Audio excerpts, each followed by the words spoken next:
Test 5. Part 1. A man wants to place an order by telephone for some office stationery.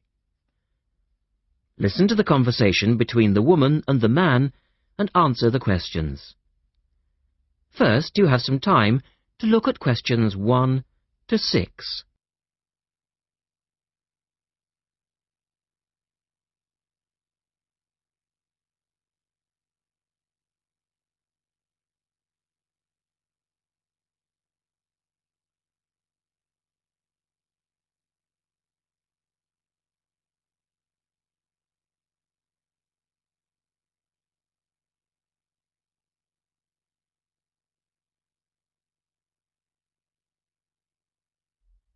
Now we shall begin.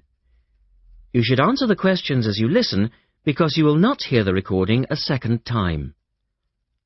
Listen carefully and answer questions 1 to 6.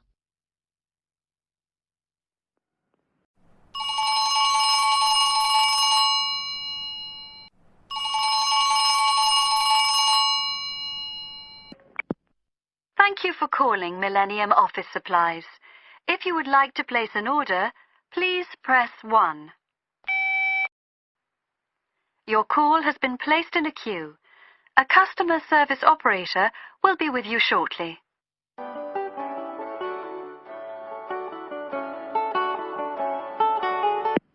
Gina speaking. How can I help you? Oh, hello. I'd like to order some stationery, please. And who am I speaking to? John Carter. Right. Can I just confirm your account number and the name of your company, John? Sure. The account number is 692411. 692411. Right. And you're from Rainbow Computers?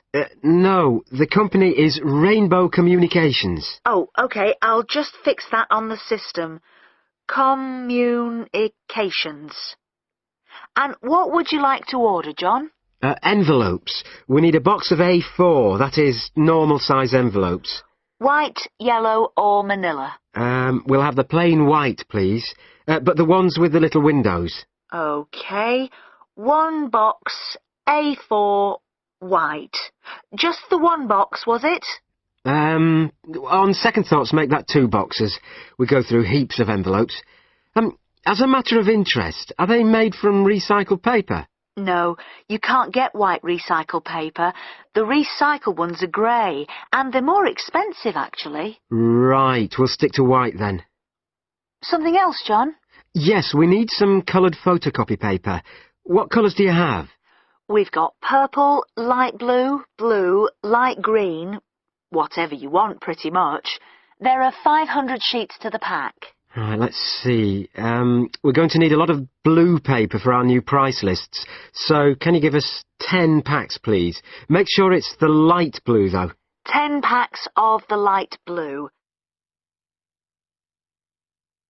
The woman asks the man if he needs anything else. Look at questions 8 to 10.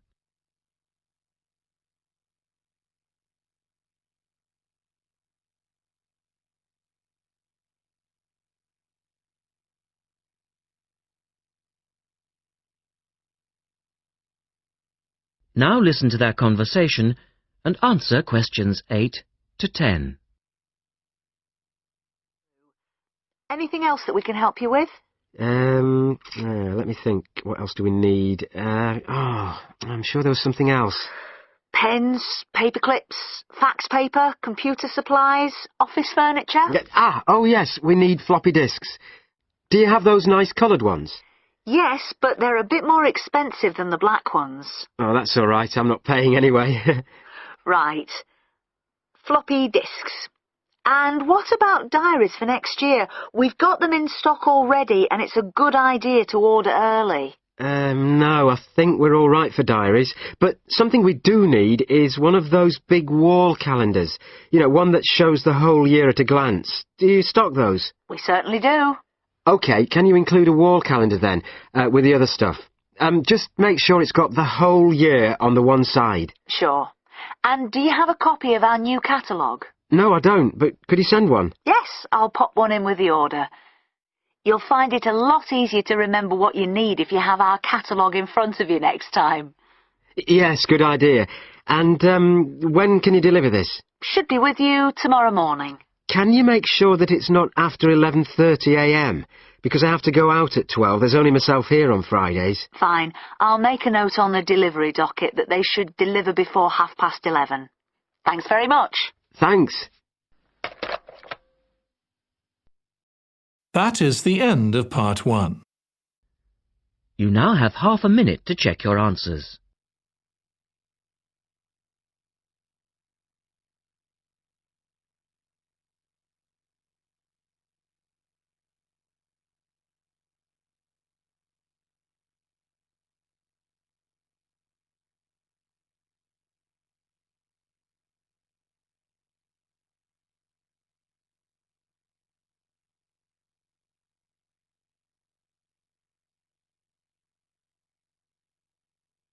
Now turn to part 2.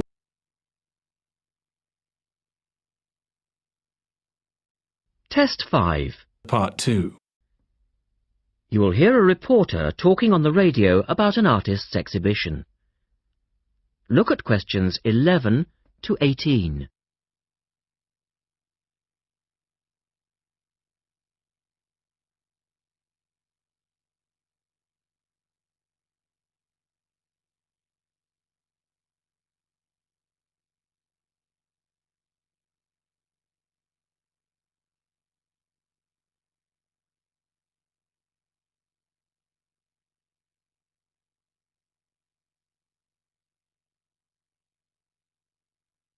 As you listen to the first part of the talk, answer questions 11 to 18.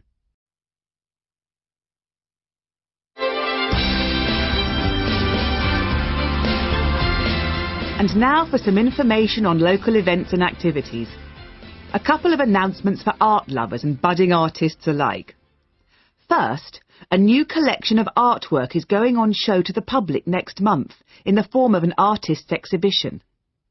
The exhibition will include many different types of art, over 100 different pieces by 58 artists from the local area. It's being held at the Royal Museum, which, for those of you who are unfamiliar with the area, is located opposite the library in West Street, right on the corner. The actual address is number 1 Queen's Park Road. It isn't difficult to find.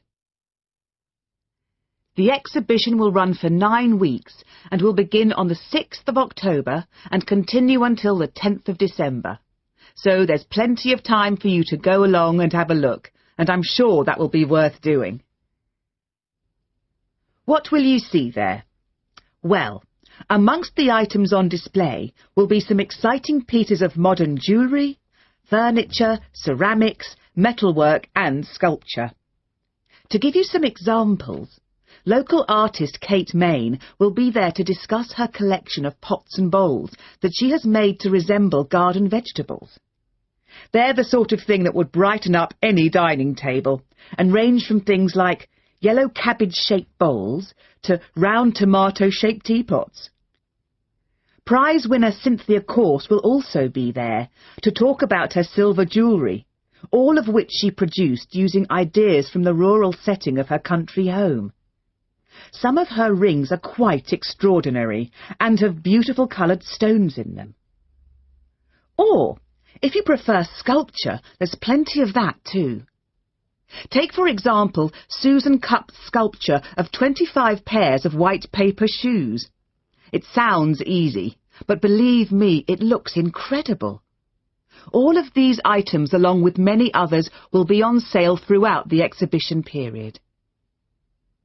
As part of the exhibition, there will be a series of demonstrations called Face to Face, which will take place every Sunday afternoon during the exhibition, and these will provide an opportunity for you to meet the artists.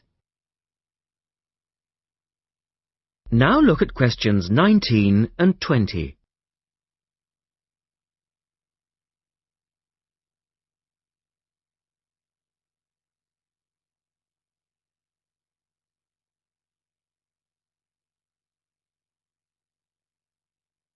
As the talk continues, answer questions 19 and 20.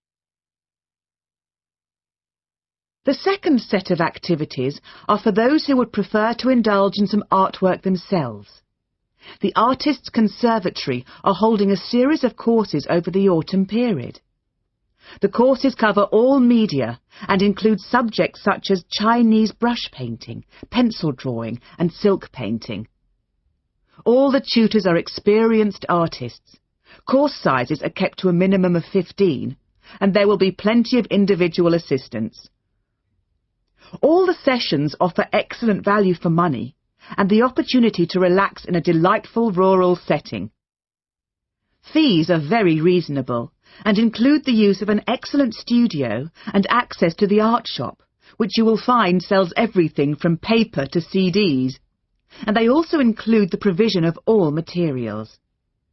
For more information on dates, cost and availability, you should get in touch with the programme coordinator on 4592 839 584 or go direct to the website, which you will find is... That is the end of Part 2. You now have half a minute to check your answers.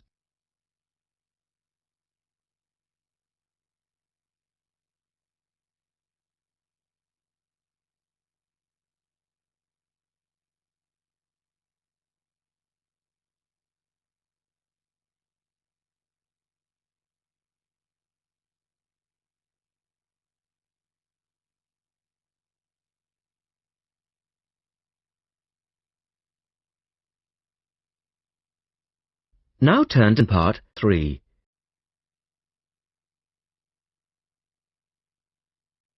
Test 5. Part 3. In this section, you will hear an interview with a wildlife specialist called Alison Sharp talking about bears. In the first part of the discussion, they are talking about the history of the bear. First, look at questions 21 to 23.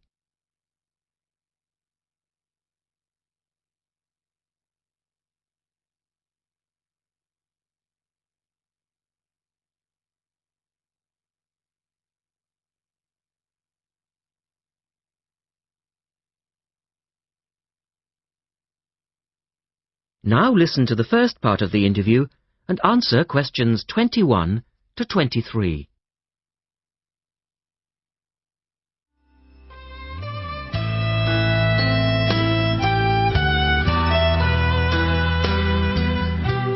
Alison Sharp has spent much of her life researching bears, and in particular, bears in danger of extinction. She is the author of a recent book on bears, and we welcome her to the studio today. Thank you. Delighted to be here. First of all, can you give us a quick overview of the history of the bear family? Well, the bears we know today actually have as their ancestors bears which have been evolving for some 40 million years. We have fossils of the earliest true bear, and it's important to emphasize this because some creatures are called bears but are not. Such as koalas, for instance. Yes, exactly. Fossils of the true bear show a small dog-size animal with characteristics that show a blending of dog and bear traits. So the general belief is that dogs and bears were of the same family? Yes, that's the theory. And then we see the arrival of the early cave bear.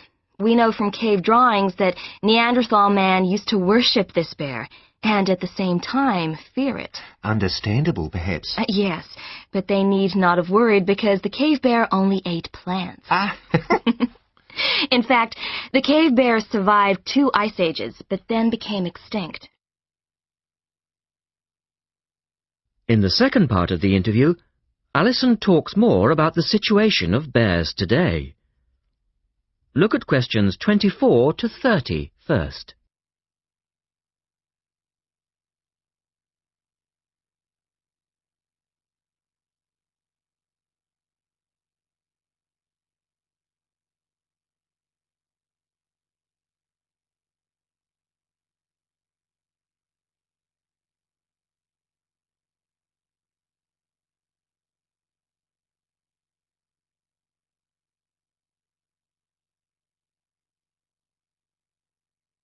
listen carefully and answer questions 24 to 30. So, how many bears can we find today? And are any of them in danger of extinction? Well, I'll answer your first question first. There are 8 species of bear in all, among them the American black bear and the brown bear, from which evolved the newest species of bear, the polar bear. So, how old is the polar bear? Oh, he's a relative newcomer, just 20,000 years old. And could you tell us a little about them? Which is the largest bear, for instance? Well, the largest bear existing today is either the polar bear or the brown bear. Right. Don't we know? Well, it depends which criteria you use. The polar bear is the heaviest.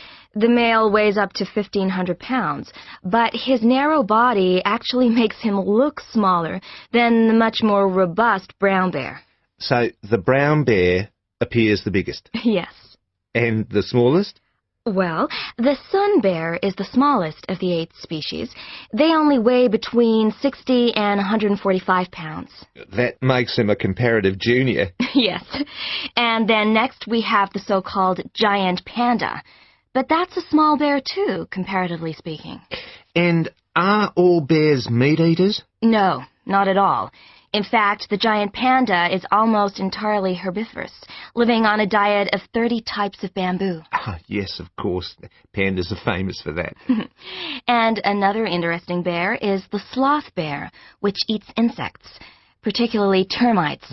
He can turn his mouth into a tube and suck the insects out of their nests.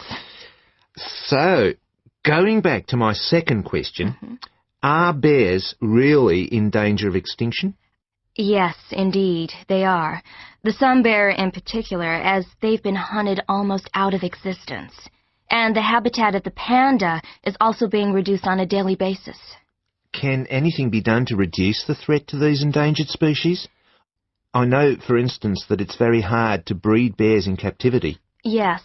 Well, I think that by raising people's awareness generally, we can reduce conflict between humans and animals, to stop the slaughter in parts of the world where bears are still hunted, supposedly in self-defense or to protect livestock, but often quite unnecessarily.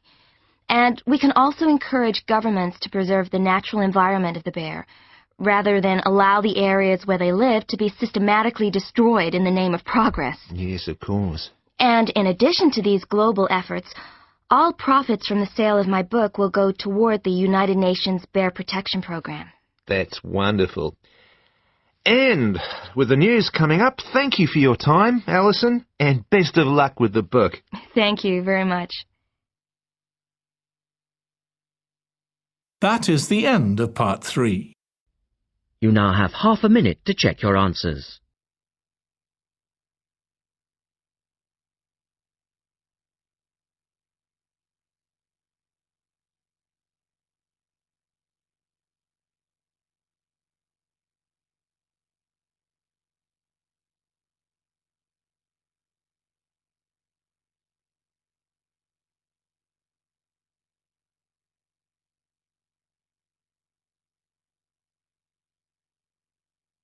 Now turn to part 4.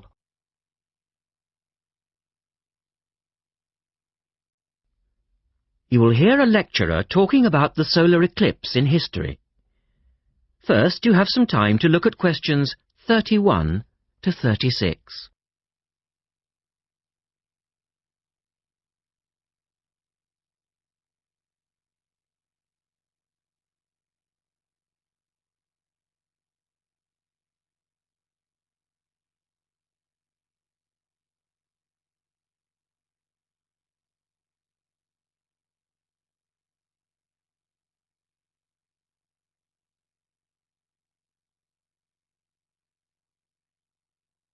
Now listen carefully and answer questions 31 to 36.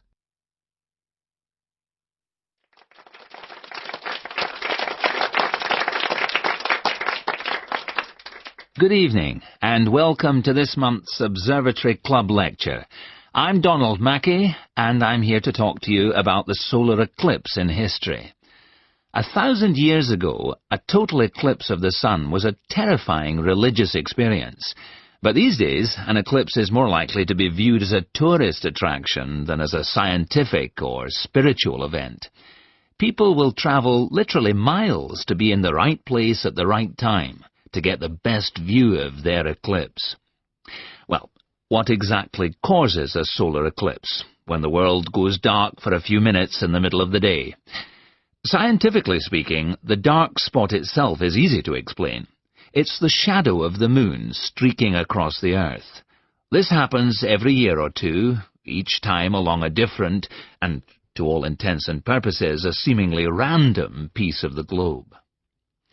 In the past, people often interpreted an eclipse as a danger signal heralding disaster, and in fact the Chinese were so disturbed by these events that they included among their gods one whose job it was to prevent eclipses. But whether or not you're superstitious or take a purely scientific view, our earthly eclipses are special in three ways. Firstly, there can be no doubt that they're very beautiful. It's as if a deep blue curtain had fallen over the daytime sky as the sun becomes a black void surrounded by the glow of its outer atmosphere. But beyond this, total eclipses possess a second, more compelling beauty in the eyes of us scientists, for they offer a unique opportunity for research. Only during an eclipse can we study the corona and other dim things that are normally lost in the sun's glare. And thirdly, they are rare. Even though an eclipse of the sun occurs somewhere on Earth every year or two, if you sit in your garden and wait, it will take 375 years on average for one to come to you. If the moon were any larger, eclipses would become a monthly bore. If it were smaller, they simply would not be possible. The ancient Babylonian priests, who spent a fair bit of time staring at the sky, had already noted that there was an 18-year pattern in their occurrence, but they didn't have the mathematics to predict an eclipse accurately. In the second part, the speaker talks about a number of scientists. Look at questions 37 to 40.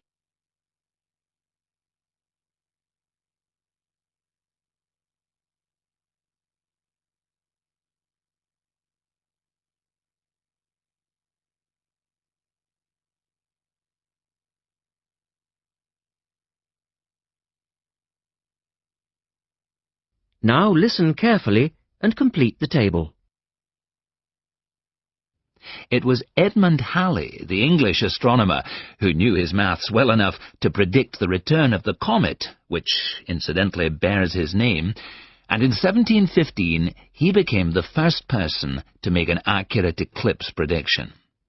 This brought eclipses firmly into the scientific domain, and they've since allowed a number of important scientific discoveries to be made. For instance, in the eclipse of 1868, two scientists, Janssen and Lockyer, were observing the sun's atmosphere, and it was these observations that ultimately led to the discovery of a new element. They named the element helium, after the Greek god of the sun. This was a major find, because helium turned out to be the most common element in the universe after hydrogen. Another great triumph involved Mercury.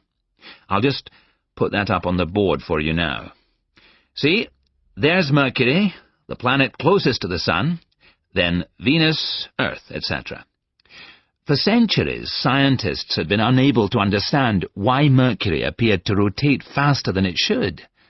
Some astronomers suggested that there might be an undiscovered planet causing this unusual orbit, and even gave it the name Vulcan.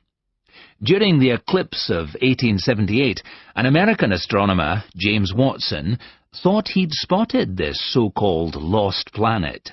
But, alas for him, he was later obliged to admit that he'd been wrong about Vulcan and withdrew his claim.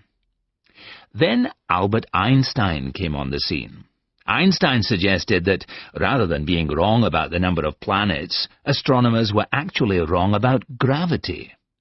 Einstein's theory of relativity, for which he's so famous, disagreed with Newton's law of gravity in just the right way to explain Mercury's odd orbit. He also realized that a definitive test would be possible during the total eclipse of 1919, and this is indeed when his theory was finally proved correct. So there you have several examples of how eclipses have helped to increase our understanding of the universe. And now let's move on to the social aspects, and I think you'll find... That is the end of part 4. You now have half a minute to check your answers.